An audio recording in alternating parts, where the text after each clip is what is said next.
Hello students, कैसे हैं आप सब लोग? अच्छे ही होंगे। स्टूडेंट्स, आपको पता है हमारा जो NCERT क्लास 8th साइंस का पहला चैप्टर चल रहा है, फसल उत्पादन एवं प्रबंध। इस चैप्टर के अंतर्गत पिछले वीडियो में हमने बात की थी कृषि पद्धति के बारे में, और कृषि पद्धति के या खेती के जो चरण हैं उनके बारे में हमने बात की थी। उस वीडियो में हमने जाना था कि खेती के चरण कौन कौन से हैं और उन चरणों के नाम क्या क्या हैं। उनमें से पहला चरण था मिट्टी तैयार करना। तो मिट्टी तैयार करना ये जो चरण है हम उस वीडियो में कंप्लीट कर चुके हैं। अगर आपने खेती का पहला चरण वाला वीडियो नहीं देखा है तो डिस्क्रिप्शन बॉक्स में जाइए, वहां पे पार्ट फर्स्ट और पार्ट सेकंड के नाम से लिंक दिया हुआ है, और उस लिंक पे आप क्लिक करके और सीधे उन दोनों वीडियो को आप देख सकते हैं। स्टूडेंट्स, मैं आप लोगों को एक बात और बताना चाहता हूं कि अगर आप इस चैनल पर नए हैं और ये इस चैनल पर उपलब्ध अध्ययन सामग्री आप लोगों को अच्छी लगती है, पसंद आती है, तो सबसे पहले तो चैनल को सब्सक्राइब करिए, और सब्सक्राइब करके राइट साइड में जो बेल का आइकन है, घंटी का बटन है, उसको जरूर दबाएं, ताकि जैसे ही नेक्स्ट वीडियो अपलोड होता है तो उसकी सूचना सबसे पहले आप तक पहुंचे।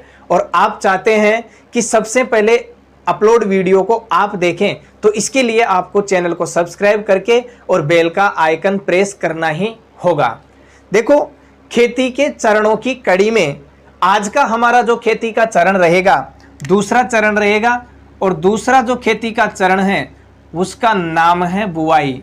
देखो, पहले चरण में हमने क्या किया, मिट्टी तैयार की, और मिट्टी तैयार करने के बाद में हम बीज लेते हैं और उस बीज की बुआई करते हैं। तो देखिए, बुआई के लिए अगर हम एक लाइन लिखना चाहें कि फसल उत्पादन का सबसे महत्वपूर्ण चरण अगर कोई है तो वो है बुआई। फसल उत्पादन का सबसे महत्वपूर्ण चरण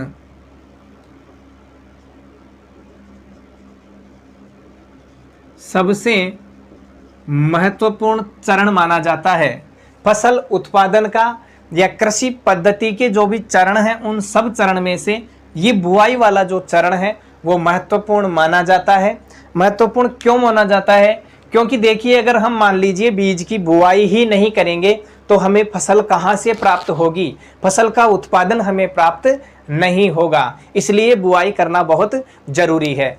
बुआई करने से पहले हम अच्छी गुणवत्ता वाले बीजों का चयन करते हैं।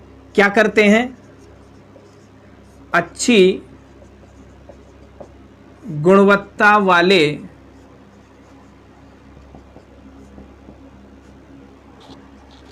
बीजों का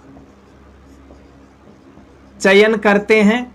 और अच्छी गुणवत्ता वाले बीजों का चयन कैसे करते हैं, इसके लिए हम क्या करेंगे, एक क्रियाकलाप करेंगे, एक प्रयोग करेंगे। सबसे पहले तो हमें क्या करना है, एक बीकर लेना है। एक बीकर लिया और बीकर में क्या करना है, हमें जल लेना है। बीकर में हम क्या ले लेंगे, जल ले लेंगे। और अब क्या करना है, जैसे मान लीजिए आपने चना या मूंग के बीज लिए हैं। अब उन मूंग के और चने के बीजों की आप पहचान कैसे करोगी कि अच्छा बीज कौन सा है, अच्छी गुणवत्ता वाला बीज कौन सा है? तो इसके लिए हम ये प्रयोग करते हैं। बीकर लिया, बीकर में जल लिया, और अब क्या करते हैं भाई, अब इन चने या मूंग को हम क्या करते हैं, एक मुट्ठी भर के इस पानी में डाल देते हैं। अब इस बीकर में डालने के बाद में कुछ समय बाद हम देखते हैं कि जैसे इसमें हमने चने डाले या मूंग डाले, दोनों में से कोई भी बीज हम ले सकते हैं। तो कुछ बीज तो क्या करेंगे, पानी की सतह पर तैरने लग जाएंगे, और कुछ बीज पात्र जो है, बीकर जो है, उस बीकर के पेंदे में बैठ जाएंगे या उसकी निचली सतह पर बैठ जाएंगे। तो हमें क्या होगा, यहाँ पर दो प्रकार के बीज दिखाई देंगे। दो प्रकार के बीज कौन कौन से? एक तो पानी की सतह पर तैरने वाले, और एक पानी की सतह के अंदर यानी पात्र के पेंदे में बैठने वाले। अब हम क्या करते हैं, इन बीजों को देखते हैं तो जो ये ऊपर बीज है ना, ये होते हैं क्षतिग्रस्त बीज होते हैं, और ये क्षतिग्रस्त बीज जो है बुआई के लिए अच्छे नहीं होते हैं। जबकि ये जो बीज हैं, पात्र के पेंदे में बैठने वाले जो बीज हैं, ये कैसे होते हैं? ठोस होते हैं और बुआई के लिए अच्छी गुणवत्ता वाले बीज माने जाते हैं। देखो, बीज की पहचान हो गई। अब क्या करेंगे? हम बीज की बुआई करेंगे। तो बुआई के लिए क्या चाहिए हमें? बुआई के औजार चाहिए। बुआई के औजार कौन कौन से होते हैं? बीज की बुआई के लिए, बीज बोने के लिए कौन कौन से औजार हमें काम में लेने होते हैं? तो इसके भी दो औजार होते हैं। एक तो होते हैं, भाई यहाँ औजार को आप उपकरण भी लिख सकते हैं, ठीक है। यहां तो होता है परंपरागत, एक तो होते हैं परंपरागत और एक होते हैं आधुनिक। दो प्रकार के औजार या दो प्रकार के उपकरण होते हैं। एक तो होते हैं परंपरागत, दूसरे होते हैं आधुनिक। देखिए, परंपरागत का अगर हम बात करें तो ये कैसा होता है? कीप के समान होता है। कीप तो आप लोग सब जानते ही होंगे। कीप के समान ये होता है। नाम देखिए, इसका परंपरागत है, ये आधुनिक है। परंपरागत का मतलब जो प्राचीन काल से चले आ रहे हैं, जिन औजारों का बीज की बुआई के लिए प्राचीन काल में भी उपयोग किया जाता था, वो परंपरागत है, कीप के समान होता है। जबकि आधुनिक है, जो वर्तमान समय में आधुनिक औजार जो हैं, उसका नाम हम लिख सकते हैं सीड ड्रिल। सीड ड्रिल जो होता है आधुनिक तरीके से या वर्तमान समय की आधुनिक परिस्थितियों में आधुनिक औजार जो है बुआई का, वो है सीड ड्रिल। अब हम इन दोनों के बारे में बात कर लेते हैं कि कीप के समान है तो इसका उपयोग कैसे होता है, सीड ड्रिल के समान है या सीड ड्रिल है उसका कैसे उपयोग करते हैं, सीड ड्रिल के उपयोग का फायदा क्या है। देखिए, परंपरागत बुआई के औजार का, उपकरण का हम उपयोग करते हैं तो हल, मैंने बताया था कि हल जो है, हल की संरचना आप लोगों ने देखी थी। उसमें यहाँ क्या होता है? फाल होता है, और इस फाल का कार्य क्या होता है? ज़मीन को गहराई तक खोदना। ये हल शाफ्ट होता है। यहाँ पर देखिए, हल के पीछे एक कीप नुमा संरचना होती है, और इस कीप नुमा संरचना में एक क्या होता है? पाइप लगा रहता है।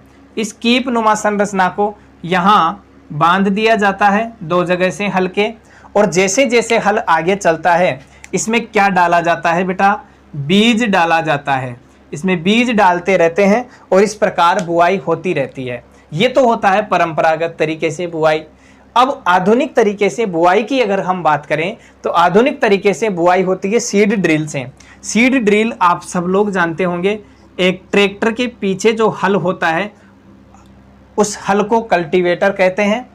कल्टीवेटर और सीड ड्रिल में फ़र्क यह है कि सीड ड्रिल में जितने ये हल होते हैं इनके साथ क्या होते हैं? पाइप लगे रहते हैं, और इन पाइपों से क्या होते हैं? दाने निकलते रहते हैं। तो देखिए, यहाँ पर क्या होता है? एक बॉक्स होता है।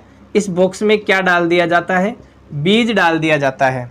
ये जो कल्टीवेटर के ऊपर बॉक्स होता है उसमें क्या होता है? बीज डाल दिया जाता है, और इन बीज का जो कनेक्शन है इन पाइपों से होता है जो हल के सहारे नीचे रहते हैं। अब यहाँ पर क्या होता है? एक गोल चक्करनुमा संरचना लगी रहती है। जैसे जैसे हल आगे चलता है ये चक्कर घूमता जाता है, और जैसे जैसे ये संरचना घूमती है तो बीज क्या होता है? ऊपर से नीचे आता रहता है, और नीचे आते आते इसकी क्या हो जाती है? बुआई हो जाती है। तो कीप नुमा जो औजार है वो और सीड ड्रिल, इन दोनों के बारे में आप लोगों को पता चल ही गया होगा। अब देखिए, परंपरागत जो है, परंपरागत औजार हैं, उनका उपयोग कम क्यों हो गया? क्योंकि हम उसका उपयोग करते नहीं हैं, इसलिए ये धीरे धीरे क्या हो रहे हैं? विलुप्त हो रहे हैं।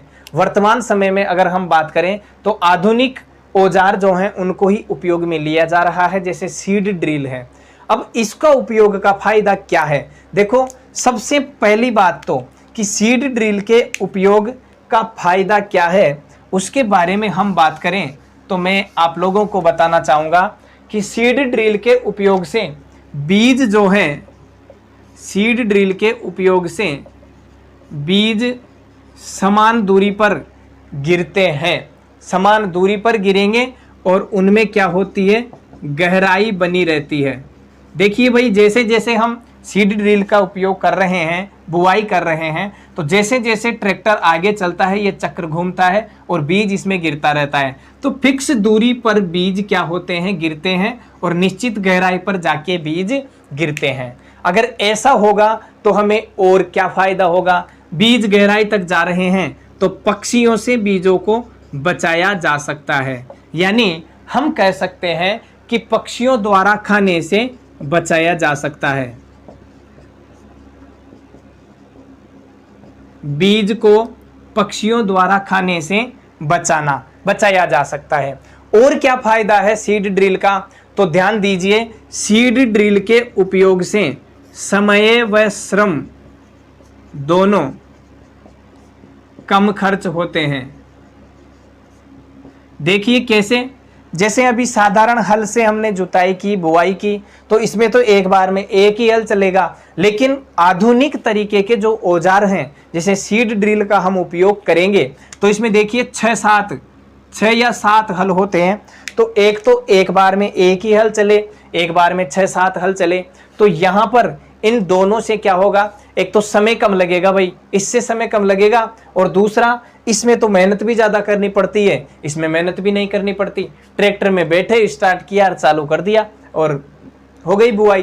तो ध्यान दीजिए इन तीनों बिंदुओं पर कि सीड ड्रिल के उपयोग से हम 3 जो मुख्य बिंदु हैं उनसे गुजरते हैं कि बीज समान दूरी पर या समान गहराई पर बना रहता है, समान गहराई जो होती है बीजों में बनी रहती है, और बीज अगर गहराई तक जाएगा तो पक्षियों द्वारा खाने से इसको बचाया जा सकता है, और समय व श्रम दोनों कम खर्च होते हैं। बुआई में समय भी कम लगेगा और खर्चा जो है कम खर्च, यानी समय भी कम लगेगा और परिश्रम भी कम लगेगा। समय भी कम खर्च होगा और श्रम भी हमें कम करना पड़ेगा। तो इस प्रकार ये होता है बुआई का प्रक्रम।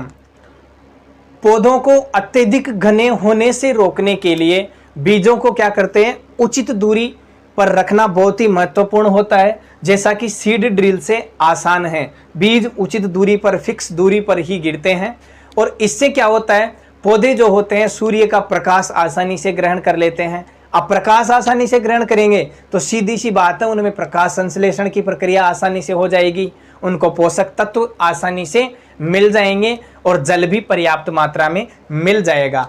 इस चीज़ को आप लोग समझिए कि सीड ड्रिल के उपयोग से हमें एक बहुत ही महत्वपूर्ण बात पता चली है कि बीज समान दूरी पर और गहराई पर इसमें बीज रहते हैं। तो देखिए, जैसे मान लीजिए एक पौधा यहाँ है, एक पौधा यहाँ है, एक पौधा यहाँ है, 3 पौधे मैंने आपको बताए, और इसकी बुआई हमने सीड ड्रिल से की है, इसलिए ये ऐसे हैं। अगर मान लो हम साधारण परंपरागत उपकरण से अगर बुआई करते हैं तो एक बीज, दो बीज पास पास, फिर बहुत ज़्यादा स्पेस हो जाएगा, फिर स्पेस हो जाएगा, तो ये क्या होता है, इनका क्रम टूट जाता है। अब इसका कारण, इसको क्यों ऐसे समझ रहे हैं हम, यानी इससे क्या नुकसान है, इससे क्या फ़ायदा है, वो मैं आप लोगों को बताता हूँ।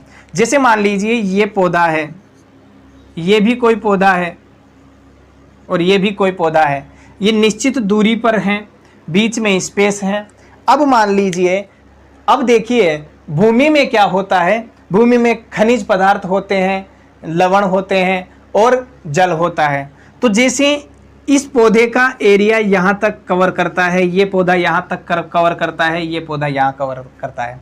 अब देखिए कि इस पौधे को जो पोषक तत्व चाहिए, जितने जल की आवश्यकता होती है, वो इस एरिया से ये ग्रहण करता है, ये इस एरिया से ग्रहण कर लेता है, ये इस एरिया से ग्रहण कर लेता है।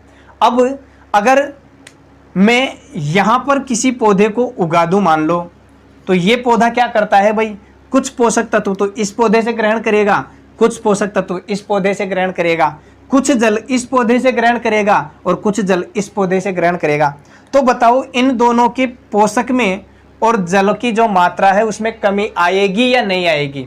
तो पोषक ग्रहण करने से इन दोनों पास वाले पौधों के पोषक तत्वों में और जल में कमी आएगी, और जल में कमी आएगी तो सीधी सी बात है इन दोनों की वृद्धि तो रुक जाएगी और ये पौधा क्या है, वृद्धि कर जाएगा। अब देखिए कि हमने सीड ड्रिल का उपयोग क्यों किया है, उसका फायदा क्या है। सीड ड्रिल के उपयोग से पौधे समान दूरी पर रहेंगे, समान दूरी पर रहेंगे तो एक दूसरे के पोषक तत्वों को वो ग्रहण नहीं करेंगे, और एक दूसरे के पोषक तत्वों को ग्रहण नहीं करेंगे, सभी पौधों को पोषक तत्व, खनिज, लवण और जल समान मात्रा में अगर मिलता है तो ये सभी क्या करते हैं, एक समान वृद्धि करते हैं। अर्थात ये पौधा इतना वृद्धि नहीं करेगा, सारे पौधे क्या करेंगे, समान प्रकार से वृद्धि करेंगे। तो ये होता है सीड ड्रिल के उपयोग का फायदा कि पौधे को अत्यधिक घने होने से रोकने के लिए बीजों में क्या होनी चाहिए, उचित दूरी होनी चाहिए, और बीजों में अगर उचित दूरी होगी तो बीज क्या करेंगे, पोषक ग्रहण करेंगे और सभी की जो है समान रूप से क्या होगी, वृद्धि होगी। ये होता है हमारा बीज की बुआई का जो प्रकरण है वो कंप्लीट। खेती के चरणों में ये दूसरा चरण है बुआई वाला। तो इस प्रकार खेती का जो दूसरा चरण है बुआई, ये होता है कंप्लीट। अब हमारे सामने आता है खेती का तीसरा चरण, और वो तीसरा जो चरण है वो है खाद एवं उर्वरक देना। किस प्रकार खाद एवं उर्वरक का उपयोग किया जाता है, ये किस प्रकार फसल के लिए लाभदायक होते हैं। तो अगला हमारा हेडिंग होगा तीसरा, खाद एवं उर्वरक देना।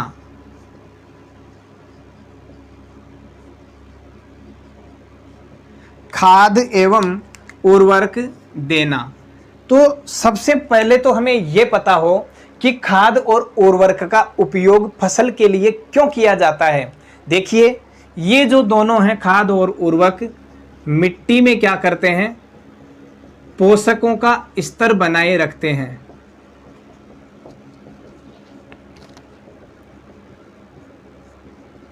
खाद एवं उर्वरक का कार्य क्या है, खाद और उर्वरक दोनों मिट्टी में जो पोषक तत्व होते हैं उनके स्तर को बनाए रखते हैं। देखिए मिट्टी जो है, मिट्टी फसल को क्या प्रदान करती है, मिट्टी फसल को पोषक प्रदान करती है, खनिज पदार्थ प्रदान करती है। तो हम लिख सकते हैं कि मिट्टी फसल को पोषक प्रदान करती है, खनिज पदार्थ प्रदान करती है।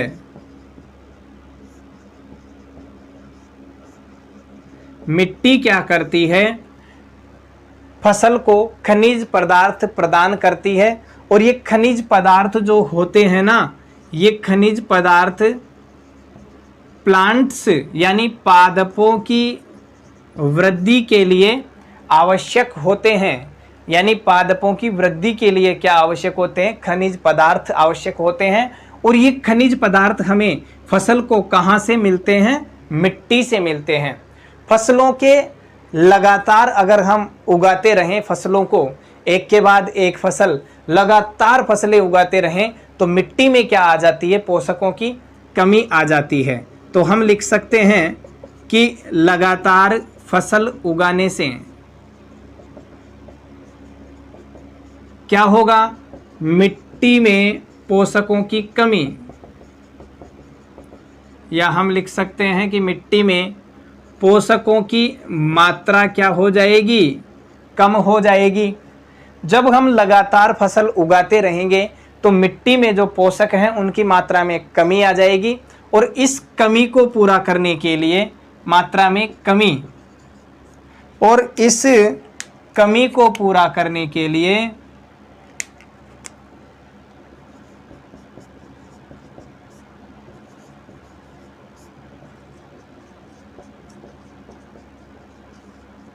इस कमी को पूरा करने के लिए ही हम क्या करते हैं, खाद एवं उर्वरक का उपयोग करते हैं। क्या करते हैं, खेतों में खाद देते हैं।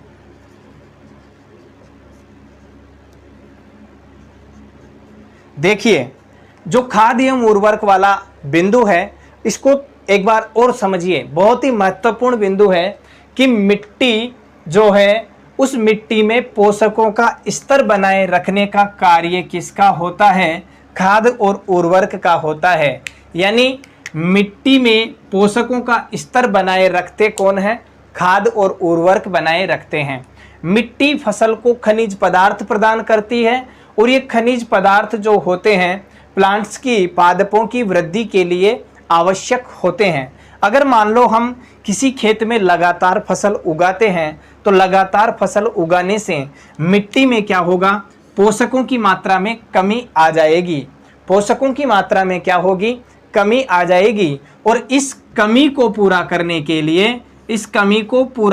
के लिए ही हम क्या करते हैं? खेतों में खाद एवं उर्वरक देते हैं। तो यहाँ तक आप लोगों को समझ में आया होगा कि हम फसल के लिए खाद और उर्वरक का उपयोग क्यों करते हैं, क्या फायदा है इसका। तो ये चीज़ आप लोगों को समझ में आ गई होगी। अब हम बात करेंगे खाद और उर्वरक के बारे में। सबसे पहले हम जानेंगे कि खाद क्या है, कैसे ये बनाई जाती है, कैसे इसका उपयोग किया जाता है। उर्वरक क्या है, उर्वरक को कैसे बनाते हैं, कहाँ बनाते हैं, और उर्वरक के जो लाभ हैं वो क्या हैं, इनके बारे में हम विस्तार से दोनों को एक एक करके जानेंगे। देखिए, हम बात करते हैं खाद और उर्वरक के बारे में कि खाद क्या है, कैसे ये काम करती है, कैसे इसको बनाया जाता है, इस बारे में हम बात करेंगे। सबसे पहले एक बिंदु और हम इसमें डाल सकते हैं, डालना चाहो तो, कि खाद क्या है। देखिए, हमें पता है कि खाद क्या है, एक कार्बनिक या जैविक पदार्थ है।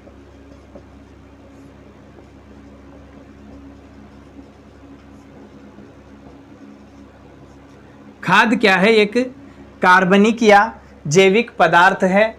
और ये इसका निर्माण कैसे होता है? तो खाद के निर्माण की प्रक्रिया की अगर हम बात करें तो पौधे और जंतु के अपशिष्ट से ये प्राप्त होता है। प्राप्त हम लिख सकते हैं पौधों व जंतुओं के अपशिष्ट से।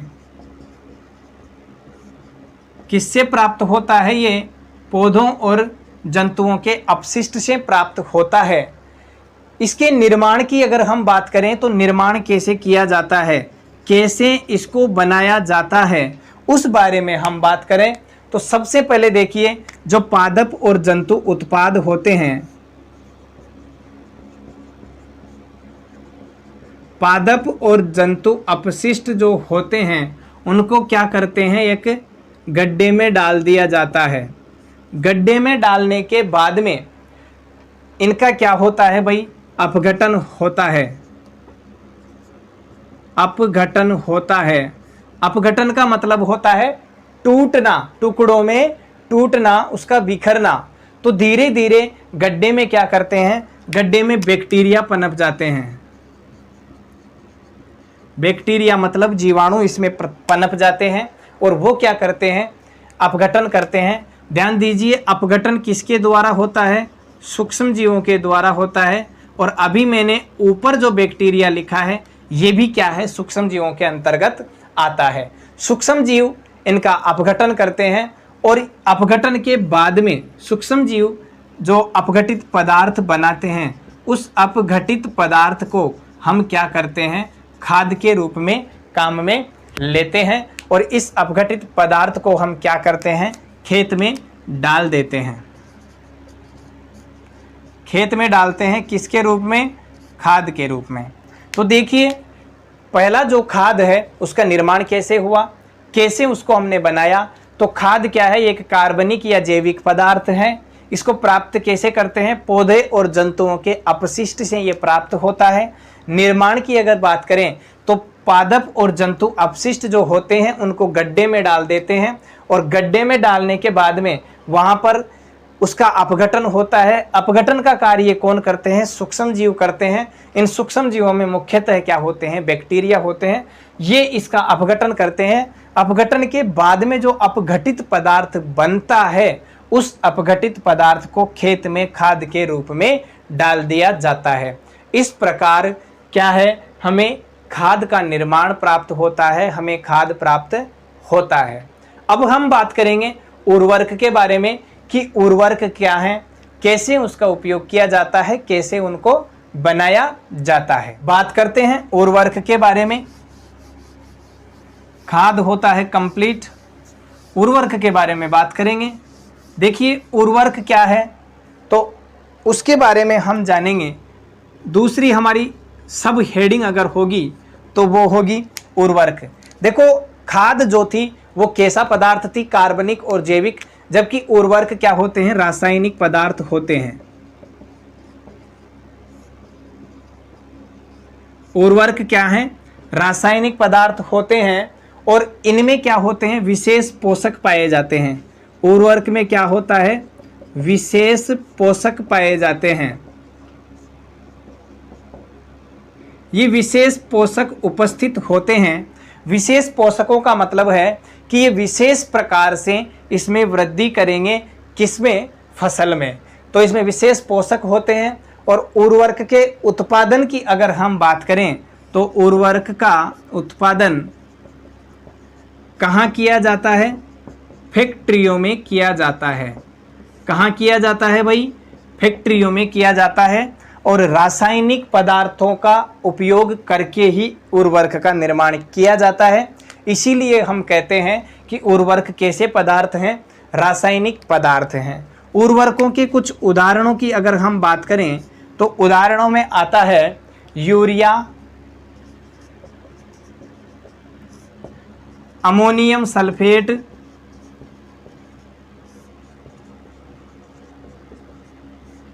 अमोनियम सल्फेट, यूरिया, और हम लिख सकते हैं super phosphate, potash, super phosphate, potash, और हम लिख सकते हैं NPK। आप लोगों को पता होगा कि NPK का मतलब क्या है, नाइट्रोजन, फॉस्फोरस और पोटेशियम। ये भी क्या होते हैं, उर्वरक में प्रचुर मात्रा में होते हैं। देखिए उर्वरक को एक बार और समझते हैं कि उर्वरक क्या है, रासायनिक पदार्थ हैं, तो इसमें विशेष पोषक उपस्थित होते हैं। अब ये विशेष पोषक जो हैं जैसे नाइट्रोजन, फास्फोरस और पोटेशियम, ये क्या होते हैं, विशेष पोषक हैं और ये उर्वरक में अधिक मात्रा में उपस्थित होते हैं ताकि उर्वरक से फसल की जो वृद्धि होती है जल्दी होती है। इसका उत्पादन फैक्ट्रियों में किया जाता है, उर्वरक का उत्पादन फैक्ट्रियों में किया जाता है। और अगर हम उदाहरणों की बात करें तो उदाहरण होते हैं उर्वरक के urea, ammonium sulphate, super phosphate, potash, NPK। Urea का फॉर्मूला यहाँ पे मैं आप लोगों को बता दूं कि CH4N2O हम लिख सकते हैं। देखिए यहाँ पर कार्बन, ये हाइड्रोजन, ये नाइट्रोजन और ऑक्सीजन। यहाँ पर हम देखते हैं कि कार्बन का 1 परमाणु है, हाइड्रोजन के 4 हैं, नाइट्रोजन के 2 हैं, ऑक्सीजन का 1 है। नीचे जितने लगे हुए हैं उसके उतने ही क्या है, परमाणु है। जैसे मैं लिखूं H तो हाइड्रोजन का 1 परमाणु हो गया, H2 तो यहाँ हाइड्रोजन के 2 परमाणु हो गया। और यहाँ एक बात और ध्यान रखिए आप लोग कि कोई भी तत्व अगर गैसीय रूप में है तो वो आणविक रूप में ही होगा। जैसे मैं बोलूँ ऑक्सीजन गैस को सूत्र लिखिए तो आप O2 ही लिखोगे। अगर मैं बोलूं कि ऑक्सीजन का प्रतीक लिखिए तो आप O ही लिखोगे। यानी गैस के रूप में हमेशा आणविक रूप में ये जो गैस हैं वो होती है। ठीक है, तो इसको हम एक तरीके से और लिख सकते हैं। अगर हम देखते हैं कि आपको मान लीजिए ऑब्जेक्टिव टाइप क्वेश्चन आ जाता है और उसमें ये ऑप्शन होता ही नहीं है, प्रश्न पूछ ले कि निम्न में से यूरिया का सूत्र है और वहाँ पे ये ऑप्शन ही नहीं हो, तो फिर आप लोग क्या करोगे। तो आप लोगों को एक बात ध्यान रखनी है कि कार्बन 1, हाइड्रोजन 4, नाइट्रोजन 2 और ऑक्सीजन 1 अगर किसी फॉर्मूले में है तो वो किसका फॉर्मूला होगा, यूरिया का फॉर्मूला होगा। तो हम इसको NH2 का होल ट्वाइज CO भी लिख सकते हैं। अब देखिए ट्वाइज यहाँ लगा दिया, इसका मतलब ये 2 जो है इन दोनों को 2 से गुणा यानी दुगुना कर रहा है। मैथ में भी तो आप लोग पढ़ते होंगे कि A + B का अगर मैं ट्वाइज कर दूं तो क्या होगा, यहाँ पे A भी 2 होंगे और B भी 2 होंगे। ऐसा ही होता है मैथ में। तो ट्वाइज जो होता है ब्रैकेट के अंदर वाली सारी राशि का क्या करता है, वर्ग करता है। यानी उसको 2 से, सॉरी वर्ग नहीं, उसको 2 से गुणा करता है, दुगुना कर देता है। तो देखिए नाइट्रोजन कितना हो गया 2, हाइड्रोजन कितना हो गया 2 दूनी 4, ऑक्सीजन कितना, कार्बन कितना, दोनों कार्बन और ऑक्सीजन 1-1, तो कार्बन ऑक्सीजन 1-1 है, नाइट्रोजन 2 है, हाइड्रोजन 4 है। इसका मतलब इसको ऐसे भी लिख सकते हैं। और अगर विस्तार से इसको देखें तो NH2 CO NH2C ऐसे हम इसको लिख सकते हैं। ये थोड़ा ज़्यादा ही लेवल का हो गया, इसको आप रहने दीजिए। आप तो यहाँ तक इन दोनों को ही कर लीजिए। देखिए अमोनियम सल्फेट के अगर फॉर्मूले की हम बात करें तो अमोनिया का फॉर्मूला होता है NH4 और सल्फेट का होता है SO4। इस पे प्लस चार्ज होता है, इस पे -2 चार्ज होता है। प्लस माइनस चार्ज कैसे एक्सचेंज करते हैं इसके लिए अलग से वीडियो बनाया जाएगा, आपको थोड़ा वेट करना पड़ेगा।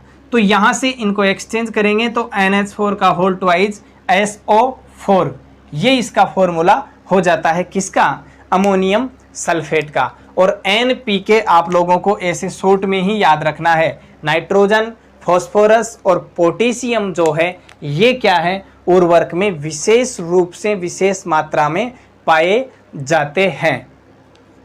हमने खाद और उर्वरक दोनों के बारे में अलग अलग पढ़ लिया, उनके निर्माण की प्रक्रिया देख ली, उदाहरण देख लिया, कैसे उनको बनाया जाता है ये भी हमने देख लिया। लेकिन हमें ये भी तो पता होना चाहिए कि हम इनका उपयोग क्यों करें, क्या होता है खाद और उर्वरक के उपयोग से, ताकि हम भी इसका उपयोग करें। यानी इनके उपयोग का रीज़न क्या है, क्या फ़ायदा है। तो इसके लिए हम क्या करते हैं, एक क्रियाकलाप करते हैं। क्रियाकलाप में सबसे पहले क्या करते हैं भाई, हम लोग 3 गमले लेते हैं और 3 गमलों में क्या करते हैं, समान मात्रा में मिट्टी डालते हैं। समान मात्रा में तीनों गमलों में क्या किया हमने, मिट्टी ले ली। ठीक है, अब देखिए तीनों गमलों को हम नाम दे देते हैं A, B और C। पहला जो गमला है इसमें भी हमें बीज बोना है, दूसरे में भी बीज बोना है, तीसरे में भी बीज बोना है। लेकिन हमें करना क्या है, सबसे पहले हमें मूंग या चने का बीज लेना है। उस बीज को हम क्या करेंगे, अंकुरित करेंगे, किसमें, इस मिट्टी में। लेकिन देखिए मिट्टी जो है तीनों में अलग अलग होगी। पहला जो पात्र है, इस पात्र में पहले गमले A में मिट्टी प्लस गोबर की खाद हम लेते हैं। क्या लेते हैं, मिट्टी प्लस गोबर की खाद लेते हैं। दूसरे गमले में क्या लेते हैं, मिट्टी प्लस यूरिया लेते हैं।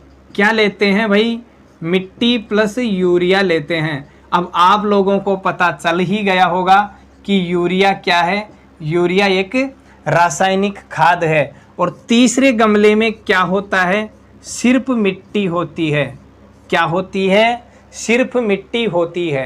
अब हम क्या करते हैं, तीनों गमलों की जो मिट्टी है उसमें यहाँ पर मूंग या चने का बीज हम गाड़ देते हैं।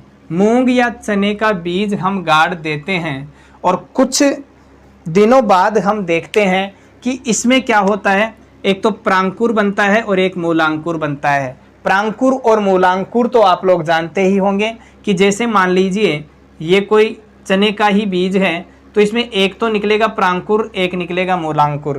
प्रांकुर और मूलांकुर क्या है, प्रांकुर से तो प्ररोह तंत्र का निर्माण होता है और मूलांकुर से मूल तंत्र का निर्माण होता है। अब प्ररोह तंत्र और मूल तंत्र क्या होते हैं, तो बिल्कुल शॉर्ट में आप लोगों को समझा दूं कि मान लीजिए ये ज़मीन है, यहाँ पे कोई पौधा उगा हुआ है, तो पौधे के ज़मीन के नीचे वाला जड़ और जड़ की छोटी जड़ें और जड़ों पर पाए जाने वाले जो रोम हैं वो सब किस में आ जाएंगे, मूल तंत्र में आ जाएंगे।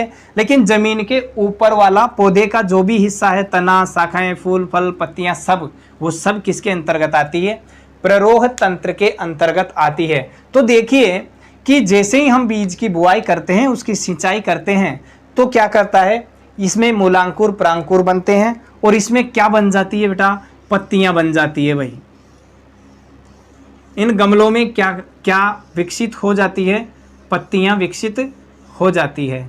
और देखते हैं हम कि तीनों गमलों में क्या होते हैं, पत्तियां उग जाती है। लेकिन हमें यहाँ पर आप लोगों को भी दिखाई दे रहा होगा, अगर आप लोगों को मैं कहूँ, दो प्रश्न आप लोगों से मैं पूछूं कि क्या तीनों गिलासों में या तीनों गमलों में पौधे की वृद्धि एक समान है, तो आपका आंसर होगा देखते ही कि नहीं सर, तीनों गमलों में पौधे की जो वृद्धि है वो एक समान नहीं है।